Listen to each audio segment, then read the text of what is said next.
Welcome to the Business of Apparel podcast. This is the place to learn how to start and scale your own apparel brand and fill it with loyal customers for years to come. I'm your host, Rachel Erickson, owner and CEO of Unmarked Street. I can't wait to share this episode with you.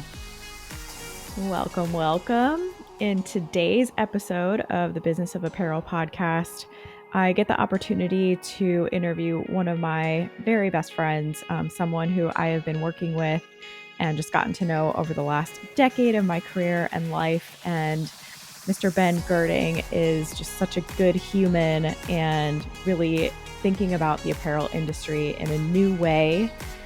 He just started his own company, Retopo Dev, recently. And so we're going to talk a little bit about 3D renderings and how that can help with your development. We'll get into some fabric discussions, and then ultimately we'll also talk about his dream for his own apparel line someday. I hope you enjoy. Hello, and welcome back to the Business of Apparel podcast. Today we are talking to Ben Gerding. I should probably introduce him as the new CEO of Retopo Design. He works on a lot of 3D development work, but instead I'm going to introduce him as just a very good friend of mine because that is what he is to me. I have been working with Ben for, has it been a decade now? Yeah. Probably close to it, yeah. There was a fateful day in July of 2014 when we started working together at Pearl Zumi. We started within like 2 weeks of each other, I think. We were both newbies. And ever since then, Ben's kind of been like the person that I go to when I have questions about chamois or fitting or anything. Like, he's just super talented, and it's a pleasure to have him here. I've drug him across the country with me. I made him come work with me at Specialized because I needed him. And so now he is out here with me, and we're both doing some contract work for Specialized and while running our own businesses. So welcome, Ben. Thanks. I'm excited to be here. It's super fun to just be chatting and having sort of an open forum to talk apparel instead of in a closed corporate environment. It's kind of nice to be able to go a little bit wider than that. Yeah, maybe. It's good to, so far, like, my idea of this is just kind of bullshit with people that I love in the industry and and make it kind of casual and fun because our jobs can be casual and fun if we let them be. So what I'd love for you to get into just right off the bat is to talk a lot about Retopo and tell us about 3D development and design and your philosophy on it. And, for those of you out there in the audience who may have joined any of Unmarked Street's recent workshops, we have talked about this quite a bit, and Ben's been great about joining us in those and giving his opinion. So, but this is a great new forum for that. So take it away. Yeah. So, for me, like 3D started almost, I was probably like 12 when I downloaded like a first demo of a 3D software. It was Maya way back in the day. And it was kind of, it was just like a fun project stemming from video games. And me and my brother kind of did that when we were younger.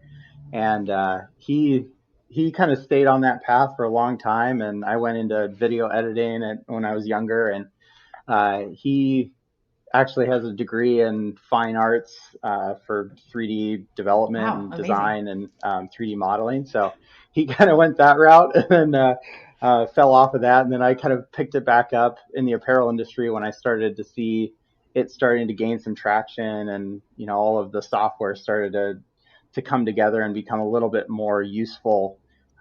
It was kind of clunky at the beginning and didn't really seem that useful, but I always kind of kept my eye on it. And over the last 4 or 5 years, I've while I was at Specialized, had the opportunity to use Optitex 3D to sort of redefine how we were building product, which is how I see the future of it going is sort of this two-sided development process where there's software that you're using specifically for fittings and the early stages of pattern work and more like technical development side. And then the other half of it where it's more visuals and concepting and a little bit more playful. I kind of see those as two separate things, actually. I feel like most softwares try and sell you like in the apparel industry, right? We sit there and we have all these people come in and they're like Gerber or Optitex. Oh yeah. And I mean, you've been Hmm. part of those conversations probably more than I have. And they come in and it's a salesperson, right? They're just trying to sell you their product. So Exactly. whatever you want to hear, like Yes. they're Yeah, they're it ready does to sell it, everything. right? Believe me. And Yeah. so Yeah. exactly. So, I'm sure when you were part of Optitex coming on board, and I'm sure they were like, "Oh, this is perfect for photorealistic images, and you can like design in it and incorporate in Yeah. like all these things, right? Pie in the sky." And I kind of see it as two separate things, and I hope that Yeah. people start to see it as two different things, both from what the software is capable of and what is sort of expected from people in the industry. I Talk think more there's a about lot of that. confusion What do you there. think is confusing people? So, well, from the beginning, it's like everyone's starting to think designers should be like right into the software and they should just be designing in 3D and spitting out concepts or patterns to pattern makers and going right to the Yeah, factory we and it all should know just that's like not come possible. out done. Yeah. And exactly. I mean, we're working with stretchy fabrics, we're working with a body that's changing and everything. So not only are we dealing with all of that, and then people are still hand sewing things by machines, Exactly. but there's Yep. still someone operating that machine, right? And the what I've found at least is there's people out there who are really great sort of pattern makers and designers, and they are using things like Clo 3D or Browseware or something to do their design work in and output something that's really nice. The At least on from my view, the it's really challenging to ideate quickly and like have Yeah. fun in there like you would on a sketch pad, or in Illustrator where you're kind of working in this flat space. It's super quick and kind of dirty, Yeah. and that's the whole point of like concepting. And I think that that gets lost in the 3D space a little bit. And I think these companies expecting their designers to come in and be like, "Oh, you're a 2D designer and you're going to start working in 3D." It just doesn't really make sense. It's not only not Some of I it don't want to say is. it's clunky, but it's not as fast and fluid Yeah. and as concepting on paper. And the 3D side of it, I think, is a different type of person, to really get it to the point where that's why I was started Retopo was the final look of things, that like perfect executed almost photo studio picture. um, Yeah. it takes a long time to get it to there. It's not just like a couple buttons, you put a pattern in and hit a couple buttons and it comes out perfect. Like it's tweaking. It's Yeah. a Well, separate you art use form in my a big opinion. combination of different softwares to get your final renderings to where they are, right? So I've been playing outside of of these softwares. It's like, um, I'm in Blender 3D. I'm working in Substance Painter, Substance Designer, Clo 3D, sometimes Marvelous Designer, which is Hmm. like a sister program to Clo 3D. Um, and then on the like fit side, something like Optitex 3D is, in my opinion, a little Yeah. bit superior to what Clo is offering. And that's where I think those two Yeah. paths kind Yeah. of I would agree with diverge a that. And little I bit. also think the systems that are built for pattern making and pattern makers tend to be less intuitive for creative minds and for designers. Like just even just the way that the tools function, like you almost want to be able to go in and use it like an Adobe Illustrator or an Adobe Photoshop, and it's just not intuitive that same way. Yeah, Optitex, like some of my work is done in Optitex, and a lot of that is done with a contract pattern maker that I work with, Hi, who Phil. I absolutely love. And um, yeah, so he's fantastic, and it's it's kind of a completely different software. It's like looking at something that's just built. I kind of explain it to people like Microsoft Okay. Word and Microsoft Excel. So if you're trying to output a graph and you want to do it really quick and easy and just kind of get the information on the page, go into Microsoft Word and just kind of like throw it Yeah. in and you can kind of output a graph, right? And then it looks fine. It gets the job done. And then you have Excel where you can kind of drive all this information with math and like stuff that I don't even understand and I don't care to understand. And you can get this really amazing, pivot tables or whatever they talk about, and you're way better at that than I am. And you kind of get this like really technical, like bony thing. And that's why Yeah. there's Microsoft Word and Microsoft Excel. They're two different things for two different purposes. And like I said, I kind of hope that these softwares start to divert a Yeah. little bit instead of competing with each other. Like ideally, in my mind, brand or whoever it is should be hiring people who do design. That's their job. They're making concepting, branding, like all of that work. Hiring 3D artists who are working like apparel 3D artists, basically, who are building that Mhm. stuff for concepting at the beginning. They're more looking at how it's coming together, like from a technical side, making it look right, Yeah. and kind of presenting things quickly. That person then can then take it to the end and say, like, here it is for catalog and here it is for web. And then the tech design team and the fit team and pattern team, they're all working in something like Optitex 3D that's started to shift its focus maybe on really fine tuning the fit process and their pattern making. I mean, the 2D patterning suite is what that's built Yeah. off of, and that's what Exactly. those people are good at. Like a pattern maker is like a crazy person Yeah, with we're crazy. knowledge that like I could, Yeah. I could barely like. Yeah. Cool. So I totally agree with that. And I think so when I first started on Mark Street, I actually downloaded Clo 3D for a while and was paying for their subscription because I was going to do some pattern work as part of my contracting services, and quickly found that it wasn't quite what I needed it to be. But I will say it is way more accessible of a software to be able to get as like a quick and dirty like freelance. Like I had no budget, and so like being able to have like a single person license through Clo 3D was a better solution than a lot of those Optitex and Gerber softwares. To just get one key is it's a $60,000 investment, or I mean that's what it was 7 years ago when we purchased it through Specialized. So it's probably gone up since then. And like so I think a lot of people end up going into Clo 3D as an easy solution for something to learn, but I agree with you, it's not quite the same for like true pattern making and really working like with a factory. yeah, I think there's definitely, at least speaking with some pattern makers, there seems to be some issues within the like production pipeline within Clo, and you can kind of see it working. I do a lot of my work in Clo Yeah. because of what it's been built for, obviously, and it's continually updating to make it better. And you can see the type Yeah. of work that they're putting into it is really focused on like how you can use texture maps differently, how you're building materials, like the rendering engine, the simulation is way better than anything else that I've worked with, other than Marvelous, but Yeah. it's built off the same Yeah. chassis. Like they're the same company, uh, and when you're working in Optitex, for example, on the same computer, the simulation is just way slower.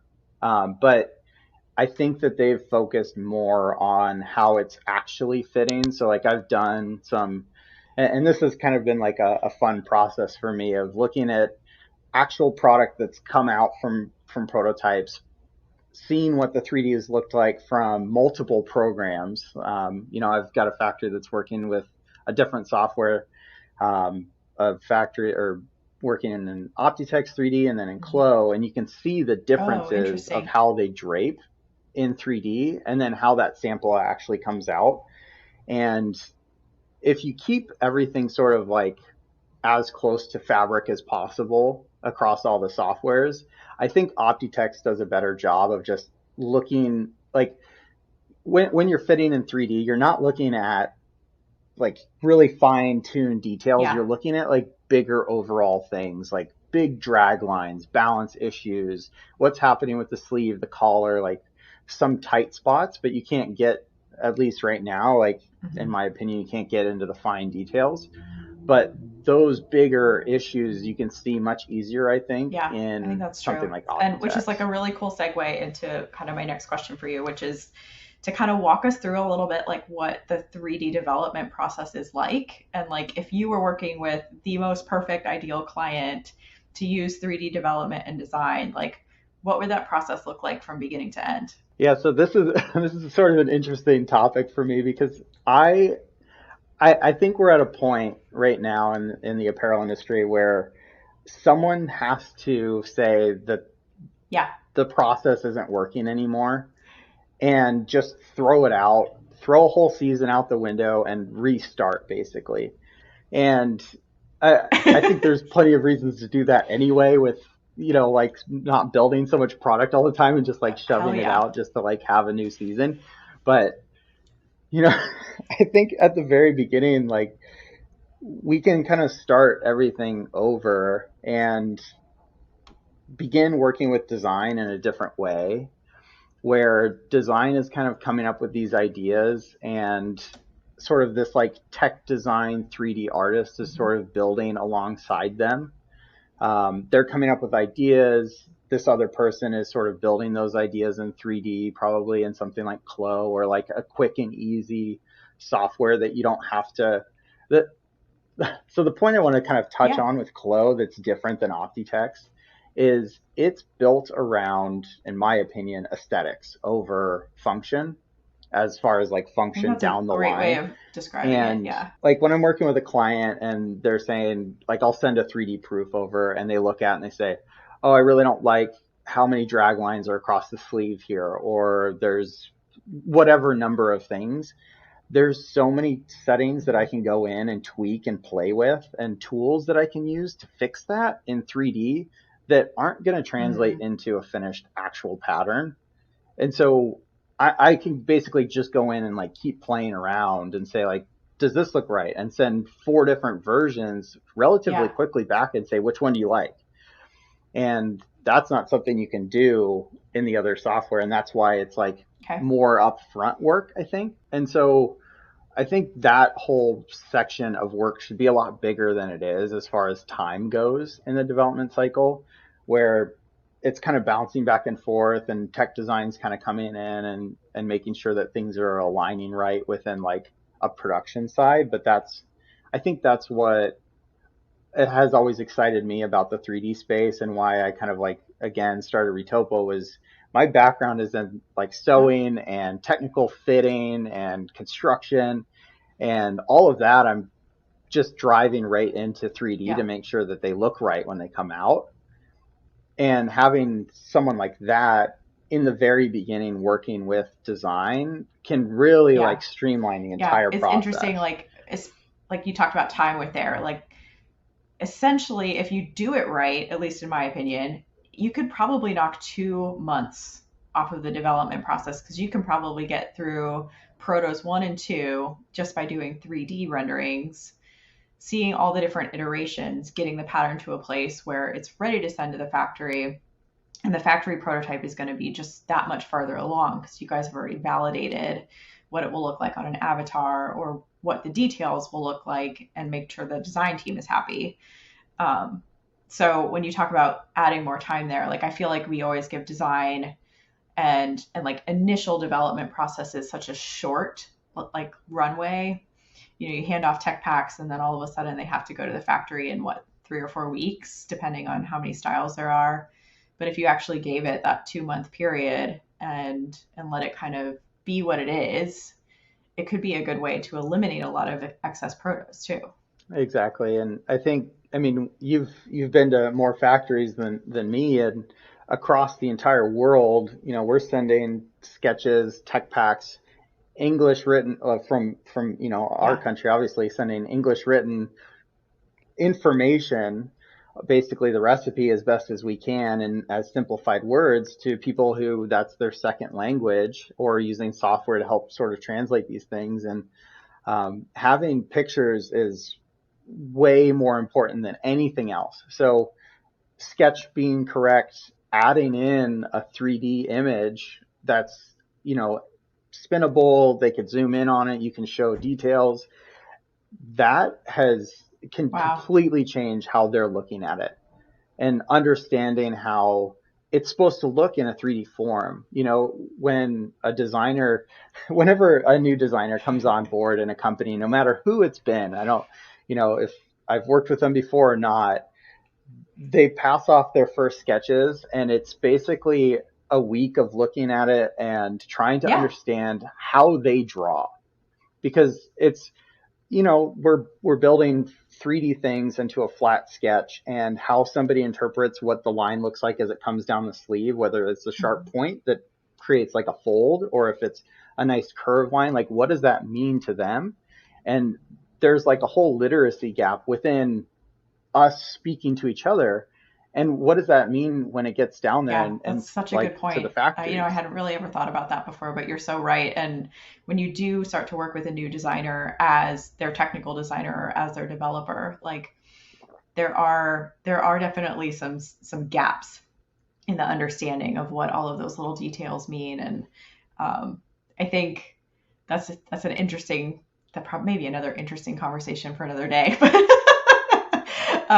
But yeah, I do think that doing 3D is such a cool way of bridging that gap and getting you guys to come together.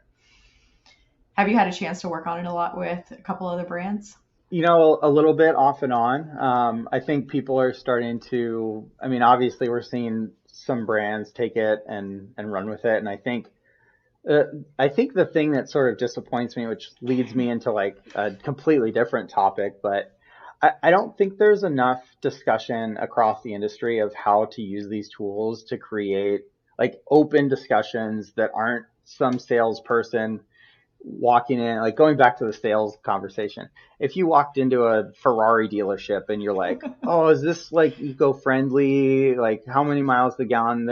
They're trying to sell you a car and they're trying to sell you a Ferrari. And if your main goal is to be sustainable, be like, "Yeah, you're spending less time on the road because you're getting there faster." Yeah, Like maybe that'll yeah. sell it, right? And so there, I don't think there's enough conversation in the industry about how to use these tools effectively and share that. Like if we're trying to create a more sustainable apparel business, and like we know that Number apparel two. is one of the Yep, biggest, like, yep. yeah, number So, and two. just to clarify, um, we're the number two if polluter we're on the trying to, planet, basically after the oil industry. So, yeah, and so like that to me like weighs super heavily because obviously I'm part of that. Like I'm part of brands that are building more product, making, you know, new fabrics, all these things. And I've been trying to do my best to like yeah, help every way that I yeah, can to make like more sustainable choices. And I think that's where again like 3D can really help by like not only reducing samples but like yeah. photo sample, like all of these things. I kind of lost my train of thought there. That's okay. Well, I'll pick it up for you because Thank you. I very much agree with that. First of all, I will say, as another member of the apparel industry who cares a lot about sustainability, it does weigh heavy on you, I think. And there are times where I feel like what I do for my job is questionable sometimes. At the same time, I feel like that gives me a responsibility to go out and do something about it and to speak about it and let the world know that there are better ways to do things. And it's one of the reasons I'm out there contracting to help brands figure out how to make their processes better with things like 3D renderings to make sure that their processes and their products are more sustainable and their companies are doing better things than, there are lots of fast fashion companies out there, and um, we don't need to name all of them, but a lot of them are still working in sweatshops. They still have children making samples and garments for them, and like the fact that this is still happening in our world today is just blowing my mind. But what I try to teach in a lot of my contracting work, and even like pushing people toward your services, is the fact that the less amount of product that you can make is the less amount of product that goes into the landfill, right? So it might seem small, but if you can eliminate your first and second protos, all of a sudden you've eliminated 4 pieces of trash from going into the garbage, right? If you can, like you were saying, take photo samples off of the table, because now you can 3D render your entire catalog and put up, 3D renderings on your website instead of needing to photograph all of these samples. Now you've eliminated hundreds of samples from every single company. And beyond that, I think it was specifically when we're talking about the cycling industry, eliminating the need for what they call salesman samples. So basically, for those of you who don't know, who are listening, there are a lot of old school methods in some of these industries where the sales reps for these companies will get an entire kit of what they call salesman samples. And it's one of everything that's going to be sold for the season. And there can be hundreds of pieces in every single kit that goes out to every single sales rep across the globe. This is thousands and thousands of pieces of garments for, again, each company that does this. And so if you think about what 3D rendering can do to help with sustainability and to help kind of battle what's going on with our landfill situation and not being able to recycle some of this stuff, it's a huge game changer.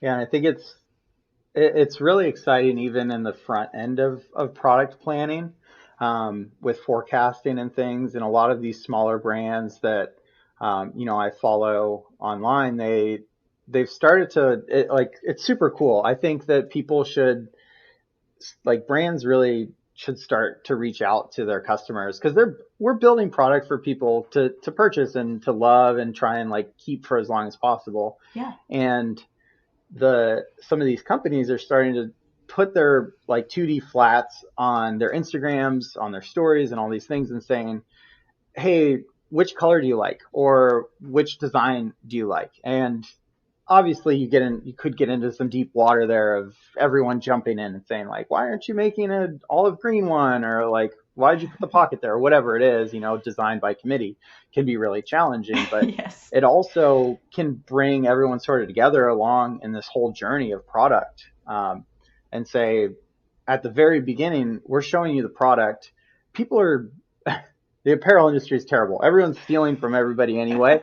Yes. And so you putting your stuff out at the very beginning of concepting, whatever, no one wants to steal your stuff. No one wants to come out and say we've made They're already stressing about whatever it is that they're making over there. Yeah, seriously. Exactly. Yeah. If they're going to steal it, they're going to steal it anyway. So, yeah. So they you put it out near the beginning and let everyone kind of get involved, and you all of a sudden have some sort of rough sales numbers instead of guessing off of, are we going to sell this weird, coral color this year? Everyone likes the coral color. Great, let's make it. And we thought that this red was going to be really great. No one liked it. Let's not make it, because otherwise it sits there and the factory, or it sits there at the warehouses or the storefront, and then what happens to it? They try and clearance it. Everyone sort of loses some money there. If it doesn't go there, then it gets thrown away. Yeah. Or donated, hopefully, or something useful comes of it. But yeah, there are some terrible ways that people get rid of product when they can't sell through it, and yeah, we don't like to talk about those things, but but yeah, I totally think it's agree. important definitely to talk about it, though. This is what the reality of what happens, and being part of that. And I guess where my earlier tangent was going was, let's say that a big name company, a corporation who's using one of these 3D softwares has found the best way to use it for them. They've found a really great process and everything. Share that. Thank you so much for listening to the Business of Apparel podcast. I would so appreciate hearing your thoughts on the show. And if you know someone who could benefit from it, please share it with them. My biggest desire is to help other apparel professionals understand the nuances of our industry so we can all work toward making better product for a better world.